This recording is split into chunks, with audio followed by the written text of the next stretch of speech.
Generally ఏంటంటే వాళ్ళకున్నటువంటి సందేహం ఇది 1, 2 సార్లు తీసుకుంటే ఓకే. బట్ సో అన్ని సార్లు అది ఓకే కాకపోవచ్చు ఐవీఎఫ్ ట్రీట్మెంట్‌లో.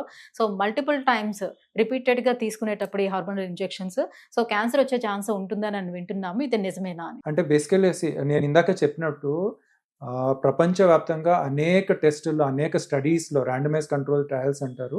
అండ్ డిఫరెంట్ పాపులేషన్స్ అంటే డిఫరెంట్ కంట్రీస్‌లో, డిఫరెంట్ టైప్ ఆఫ్ పాపులేషన్స్‌లో జరిగిన టెస్ట్‌లో కూడా ఎక్కడా కూడా కాంక్రీట్‌గా మా మెడికల్ లాంగ్వేజ్‌లో స్టాటిస్టికల్లీ సిగ్నిఫికెంట్ అంటాం. అంటే క్లియర్ కట్‌గా ఏమైనా రిలేషన్ ఉందా లేదా అని చూస్తే లేదు.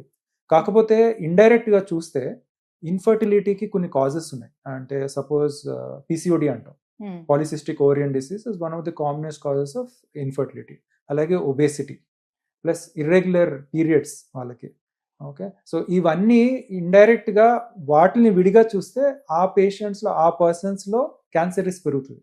సో పీసీఓడీ ఉన్న వాళ్ళలో ఓరియన్ క్యాన్సర్ వచ్చే రిస్క్ పెరుగుతుందన్నమాట. అలాగే పీరియడ్స్ ఇర్రెగ్యులర్‌గా ఉన్నాయి. అంటే ఎర్లీ ఇప్పుడు త్వరగా మెచ్యూర్ అయ్యారు. పీరియడ్స్ ఇర్రెగ్యులర్‌గా వస్తున్నాయి. సో ఇలాంటి వాళ్ళలో ఆ రీజన్స్ వల్ల క్యాన్సర్ రిస్క్ పెరిగే అవకాశం.